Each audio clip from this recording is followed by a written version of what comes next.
Hurricane Florence, obviously the big story all week. So we thought we'd take a break from that and share some other news making headlines.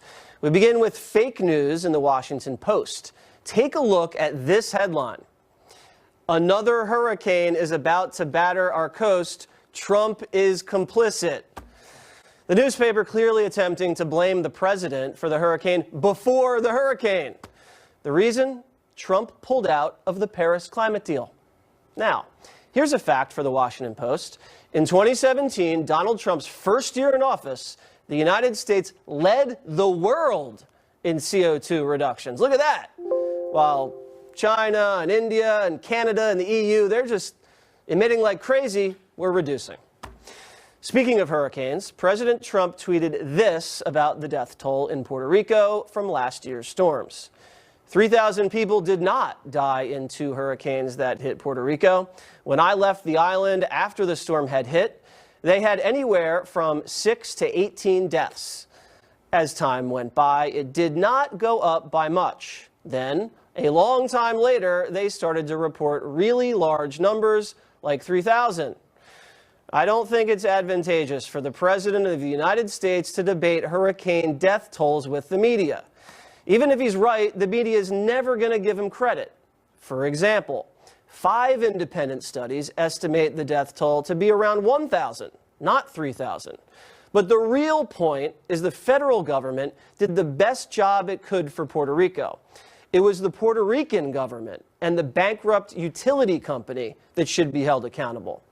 And the Puerto Rican governor admitted the island was only prepared for a Category 1 hurricane, not the Category 5 that hit.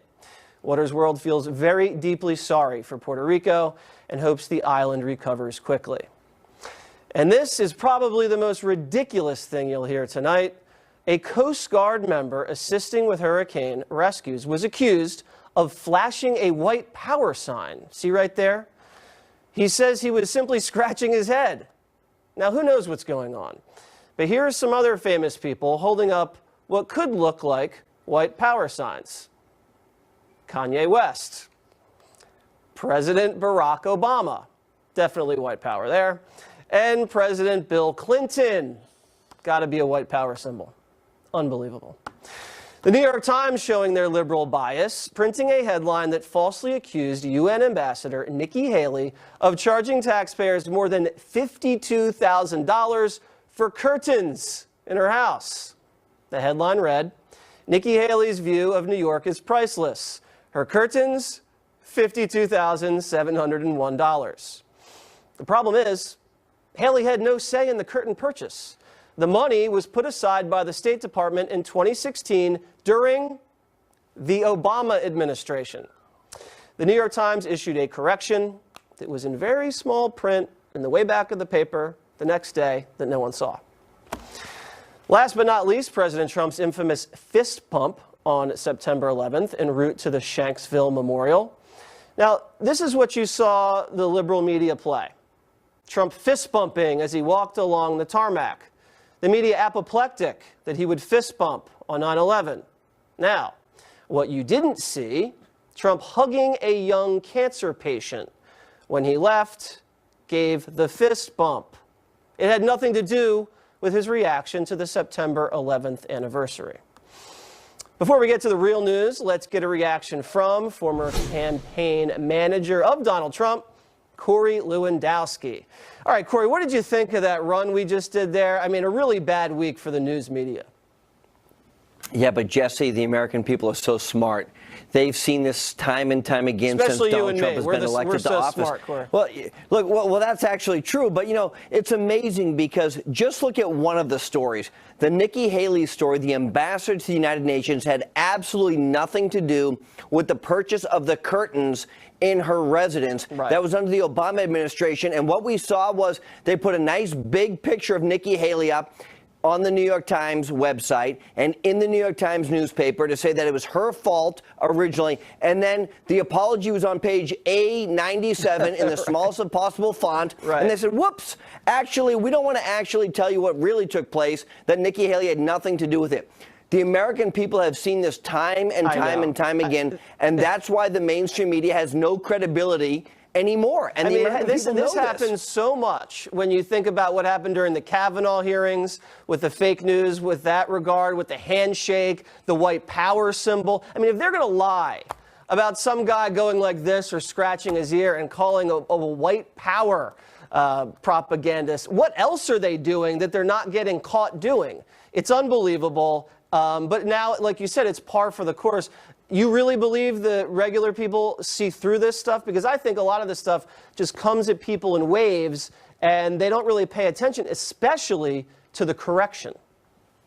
Well, I think they see through it. And you remember, look, there was a woman sitting behind Brett Kavanaugh during the committee hearing who also supposedly flashed the white power symbol, the same symbol that Barack Obama flashed and everybody else did. And look, I guess, Jesse, you can't scratch your head anymore. If you scratch your head now, you've done something wrong. There's no more scratching of heads on television. No, I never scratch my head anyway because I always know the right answer.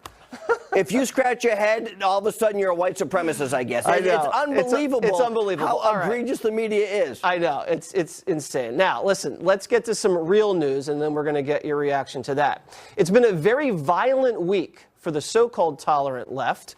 A man tried to stab a Republican congressional candidate with a knife in California. Here's how candidate Rudy Peters described what happened. We hear somebody screaming, F you, Donald Trump, F you, Donald Trump. We kind of look up from the table. He's got his middle finger extended. The next thing we know, he stops, turns around, and says, I'll show you. And he pretty much bum rushes the table. He picks up the coffee cup, rears back, throws it at us, misses it, hits the ground, breaks us. I grab him, throw him to the ground. I don't strike him. I don't even fall on top of him. And he jumps immediately up, reaches in his pocket, pulls out a knife, and he's got it over his head.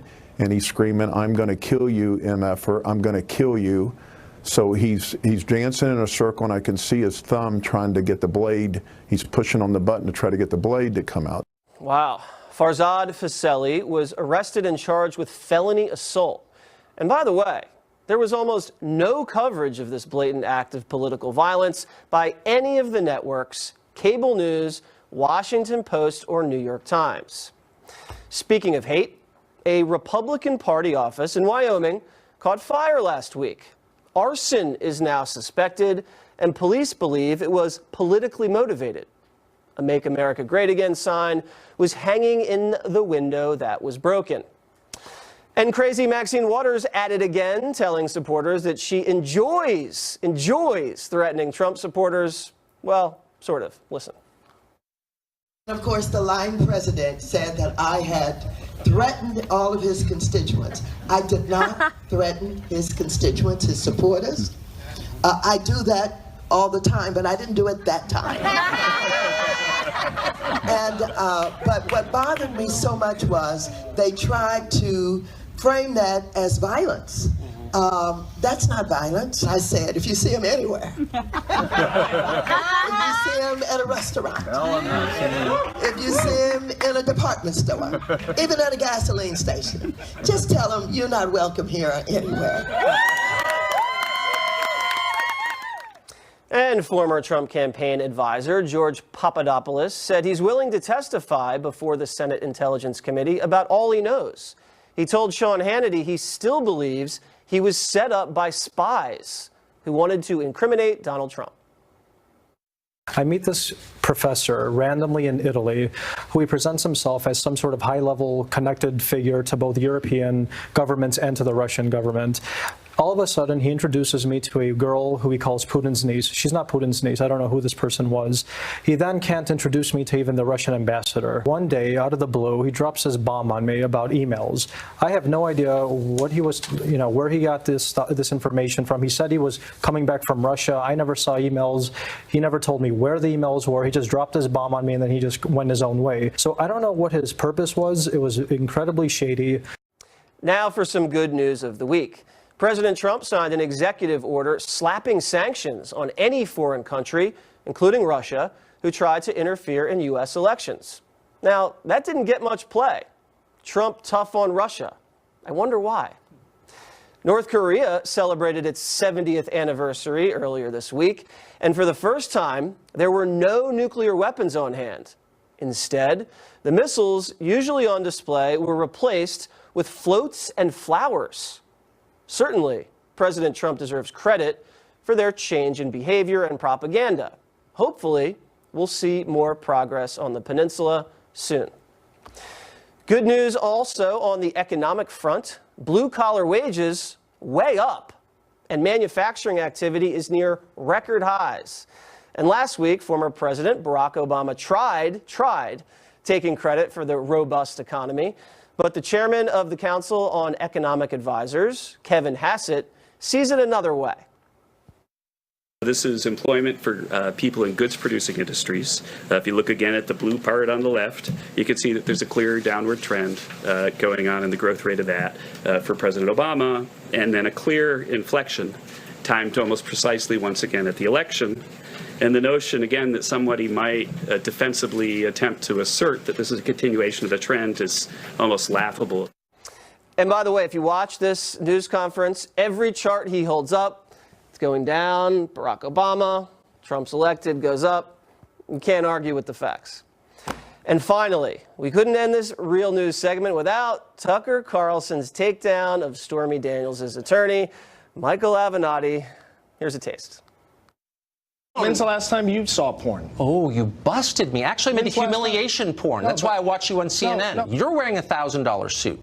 Why are you not paying her? You've profited from Stormy Daniels. Why is it that her life has stalled and your life you're planning a new career as a politician, and like so many lawyers, you are taking advantage of her? And you pose as a feminist hero because you are shameless and the other channels let you get away with it, but you're an exploiter of a woman and you should be ashamed of it.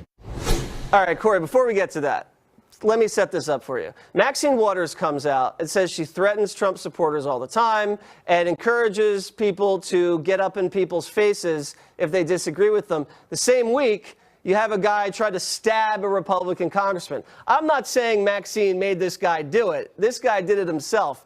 But is there a correlation? These people are trafficking in a lot of violent rhetoric.